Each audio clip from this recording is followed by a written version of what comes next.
Oh, great to see everybody today. Just got to put my reading glasses on. And I'm glad the lights turned up a little bit because it's a little bit dark, wasn't it? So today, I want to explore a question in this afternoon talk that I believe sits at the heart of how we work and how we lead. So there's some bits that I could see from previous presentations that actually are brought forward into this talk. So how can we intentionally connect relational practice with systems thinking to enable a more human-centred and more adaptive learning organisation to thrive?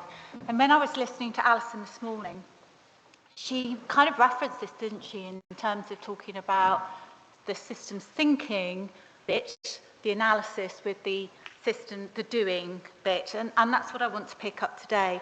So my experience, particularly across public services, these two worlds often live separately. So we have brilliant people doing leadership development, OD, culture work, both focused on building trust, values and behaviours, things like psychological safety and compassion.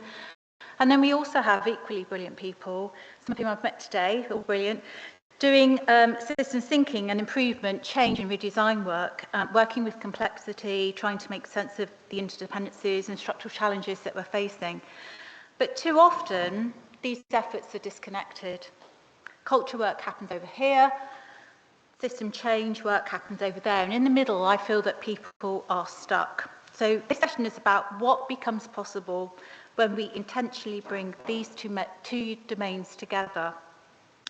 So this isn't just about a theoretical exercise, but how we can do this in practice and in the way that we work, lead and structure our systems.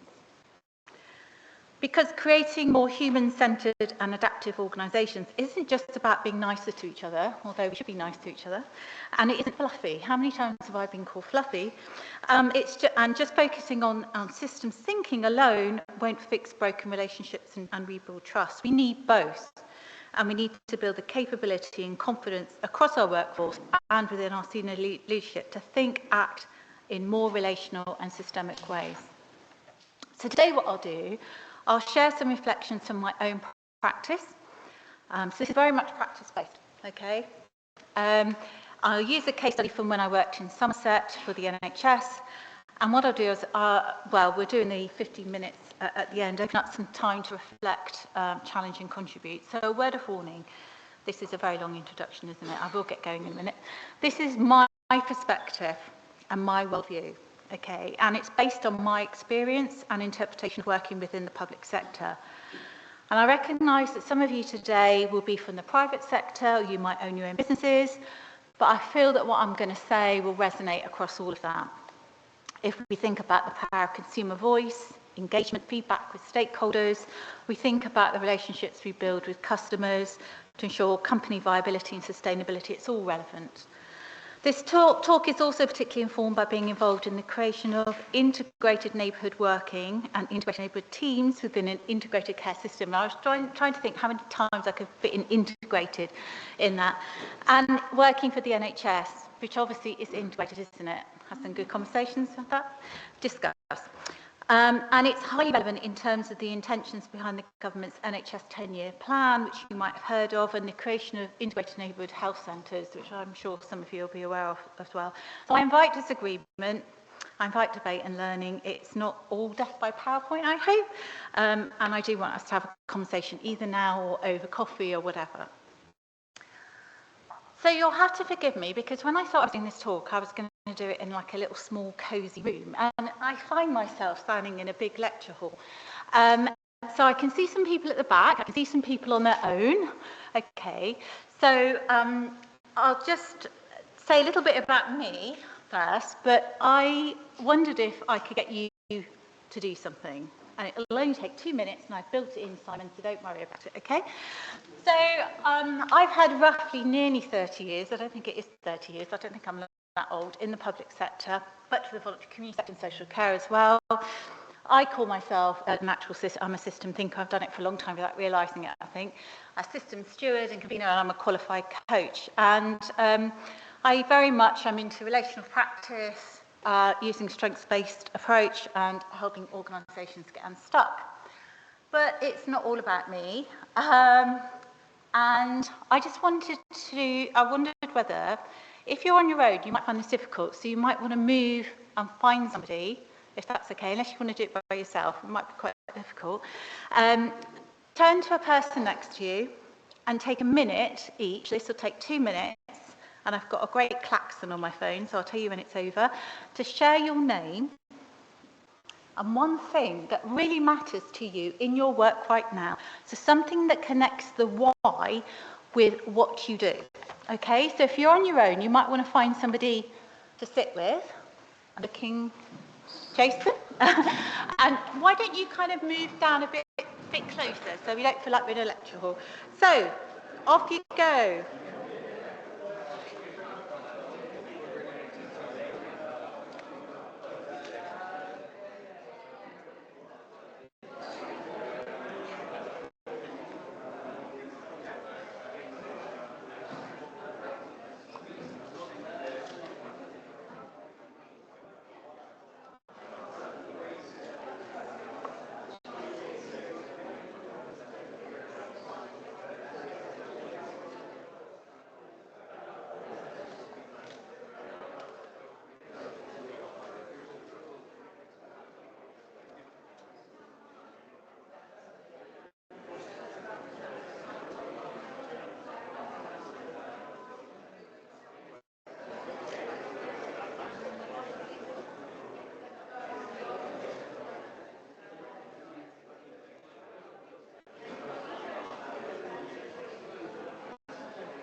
Okay, and you can swap. My klaxon isn't going off. Woo-woo! Do you want to swap over? All right. You're super efficient.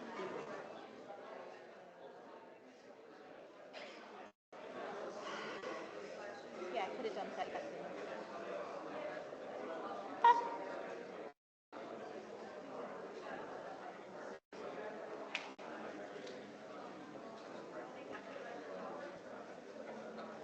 Come on, you two. Command control. Yeah. I'm not practicing relational practice very much at the moment, am I?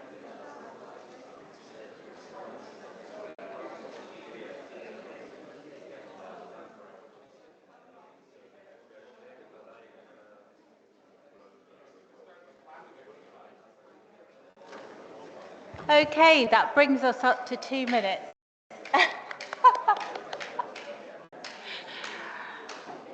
Right, we're going to have to stop there, so I'm going to run over time. Stop!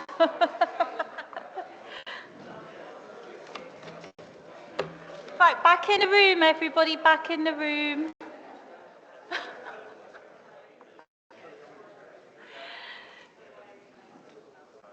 Right, I thought that was a really good exercise to do because I don't know about you, but I had a lot of carbs at lunchtime and yeah, I was feeling quite tired. But why was this an important question for us to explore? So you probably wondered why I did that. Firstly, I think it just livens up and puts a bit more energy in the room because purpose really matters, doesn't it? So what matters to us is really important. And as you'll see, or as I'll go on to explain, this is at the heart of relational practice, really understanding how we can improve people's lives and those who come into contact with our services, their experiences, customers, service users, clients, whatever language you want to use. And this is at the core of what I wanted to discuss.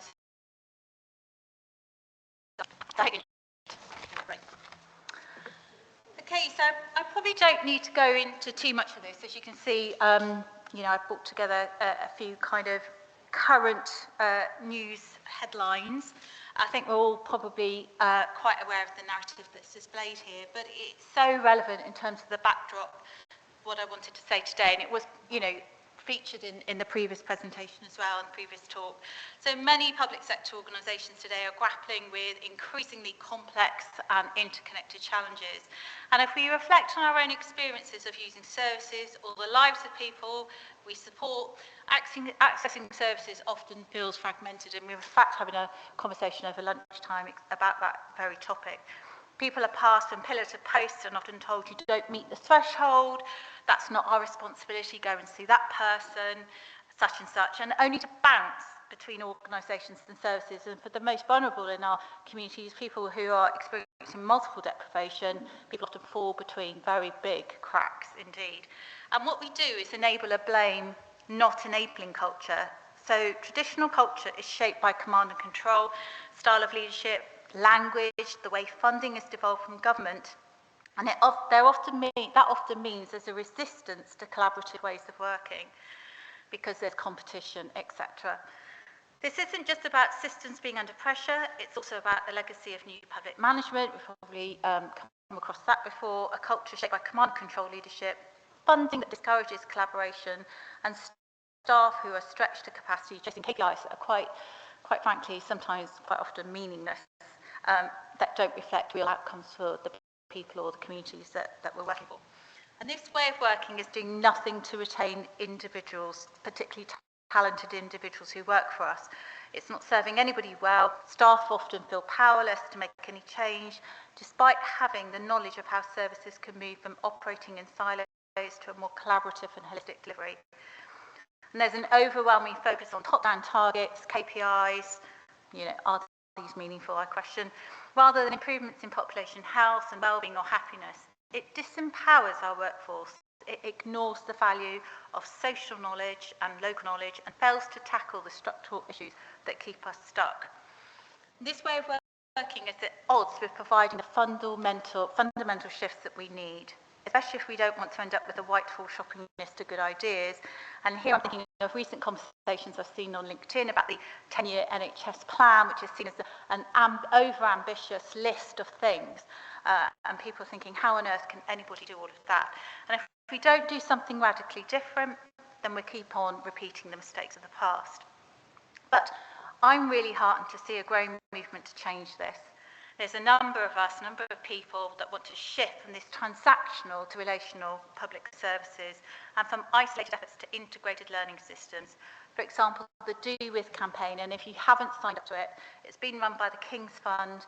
If you go on LinkedIn and just put in #DoWith, you'll find it. And it talks about, and the quote is, it's tapping into the power of our communities and human relationships to prevent illness, crisis, and poverty, rather than just responding to it, while also collaborating to address the growing pressures that are driving up waiting times, reducing service quality, and pushing public finances to breaking point. And that's very NHS framed. Actually, that applies to many public services and other organisations. So this isn't just about leadership programmes or culture charters. How many of you have seen a lot of culture charters in your lifetime? They are important. I'm not dissing them for 1 minute, but it's also about helping people across the system to better understand, navigate, and shape the very systems that they're working within. In my work across an integrated care system in the West Country, I've seen the limits of focusing only on values and behaviours without understanding what's going on in the system. So how power, policy, funding, governance shapes what's actually happening and building a collective understanding across different sectors or organisations. So if we want to be serious about transformation, we need to combine relational ways of working, so that's the system leadership, behaviours, values, with building capabilities across organisations in system thinking and ensuring that these relate to and are aligned to strategic goals. This is how we can develop and support a workforce to think systemically, act relationally and adaptively to respond and work in complexity. There's a lot of doing words there, isn't there? Have any of you have heard of New Local, which is a policy think tank? I think they put it really succinctly, probably more so than I can. But the more important question is, what does the system need in order to think, act and learn together? So, drawing on my own experience, and I've shorthanded ST here to mean systems thinking, I hope that's okay. The story begins well before this photo was taken. It's of a workshop to design the model for integrated neighbourhood teams. And if some of you attended Simon's workshop today Simon, you were referencing, and I talked a little bit about it, but didn't go into a lot of detail. It's the building blocks that I want to focus on for a minute. So some of you are less familiar. Integrated neighbourhood teams, they're predominantly health-driven, but they're not meant to be, and I would argue that they aren't supposed to be at all. Discuss. The key aim is for them to address the need to improve health and well-being and reducing health inequalities in local communities. So this is part of the government's shift of moving care closer to home and shifting power and resources more to a community or neighbourhood level. The integrated bit is about bringing teams of professionals together, so including NHS, local authorities, social care, voluntary and community sector, move to build a more preventative model of care. So to try and reduce the incidences of people actually needing very reactive emergency care. So this is about prevention. It also talks to a new way of working, so working holistically and to the principles of person-centred care. So asking what matters to an individual rather than assuming what they need. So that's the do with, not the do to approach. And finally, there's an underlying assumption that this will make more financial sense. So in theory, streamlining services, leading to quicker decision-making, designing improved and more efficient pathways of care, reducing failure demand and unmet need, but most importantly, working and learning together to help the person get the right help in the right place at the right time. And I know that sounds a bit trite because it's repeated everywhere, but that is in essence what it's trying to do. So in Somerset, developing integrated neighbourhood teams was one of our strategic priorities. It was written large, right up there in terms of our strategic plans. And I would imagine that if you looked at any integrated care system and their strategic documents, you'd find it there as well, because it's a government priority, and it makes sense as well. So it was written large, right up there in our strategic documents. It was signed off by leaders and execs right across our health and care system. What we quite quickly did, though, was to link up this priority to our existing programme to develop the capability and capacity around system thinking across our health and care system. We've been undergoing an intensive system thinking development programme for about 10 months prior to the photo being taken. We developed about 14 practitioners across local government NHS, including primary, secondary care and NHS England. We commissioned specialist input to our bespoke programme, which took us through 4 main methodologies, which SSM, VSM, CSH and SD, hope I don't have to expand that, with an emphasis on learning in real work. And one of our real work areas we chose was using our learning to design a potential model for integrated neighbourhood working. We were actually quite ahead of time, so this happened before it became kind of one of the government's mandates. After an intensive learning programme, we developed a system thinking community of practice, which grew from the original 14 participants to over 23 members, and I think it's still growing, including 6 system thinking level 7 apprentices. So I was really pleased. At the time I left, we'd gone from 2 to 6 system thinking apprentices. At the same time, one of our community of practice members was leading a pilot around relational teamwork using systemic team coaching across a primary care network area in West Somerset. And if any of you know Somerset, West Somerset is a particular area of high deprivation. It's got a very ageing workforce. In fact, I think it features in some of the top national index of multiple deprivation outputs. Its transport is a nightmare. It's very rural, etc., etc. It has many health challenges. We brought both the system thinking and the relational systemic team coaching programs together, and members of our community of practice supported the integrated neighbourhood team steering group, some of which are sat in the picture, which was formed to provide the overall direction of the programme. So what did we find? We found that system thinking brought fresh perspectives.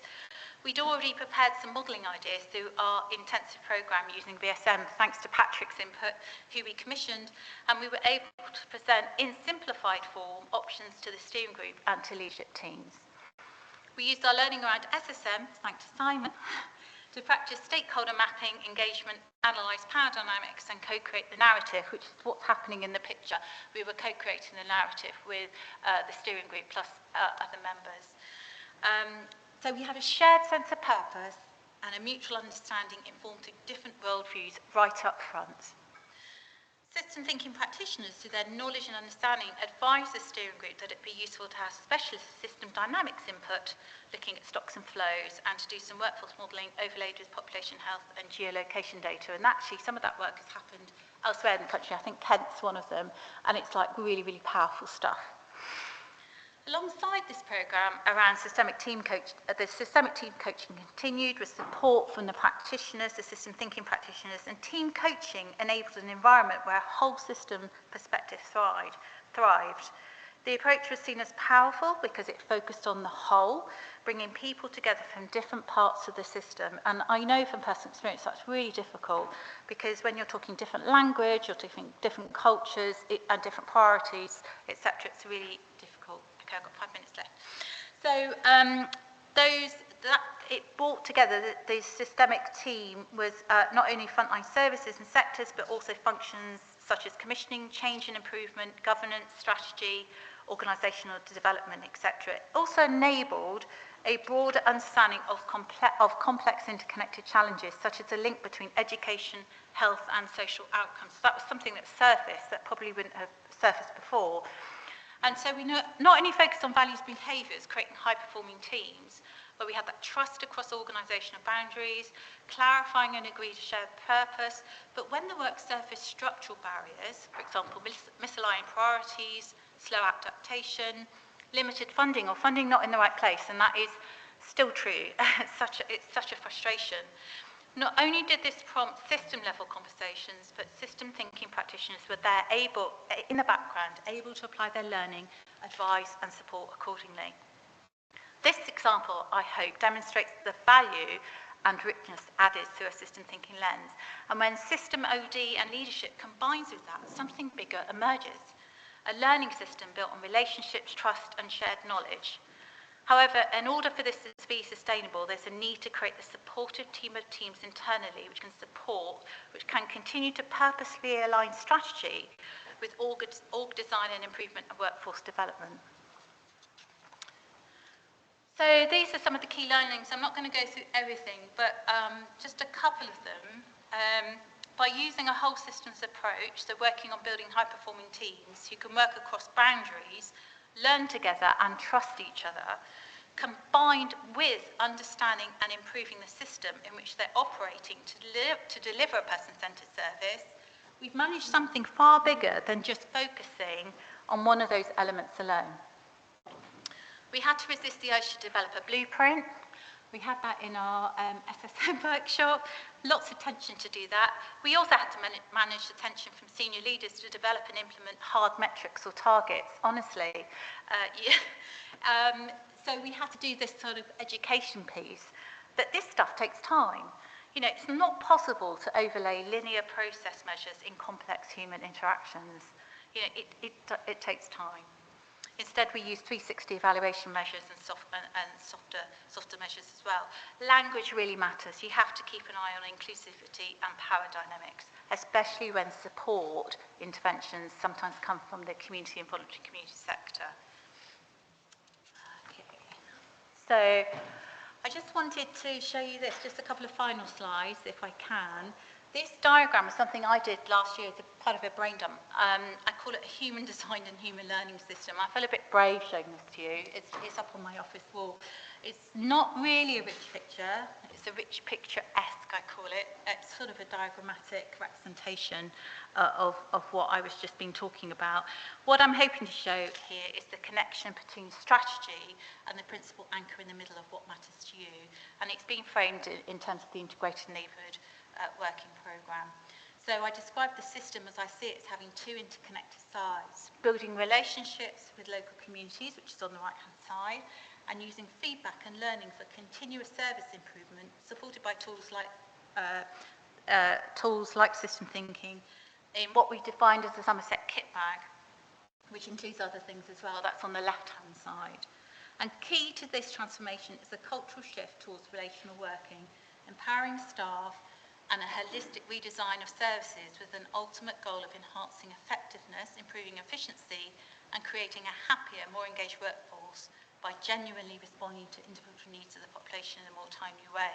And I have unashamedly used some principles from the liberated method. I'm a big fan of human learning systems, the work of Toby Lowe and Mark Smith, etc. And then I've tried to draft some of my own. So I've got two sides. One is the principles of working in the system, which is the leadership cultural side of it, and the principles of working on our system, which is the analytical system design bit. Yeah, so the line is probably a bit misleading here, but what I wanted to show you was just there's a continuous kind of loop of learning between both sides. They're not separate, they have to go hand in hand. And I think that's the end. Thank you. Thank you very much.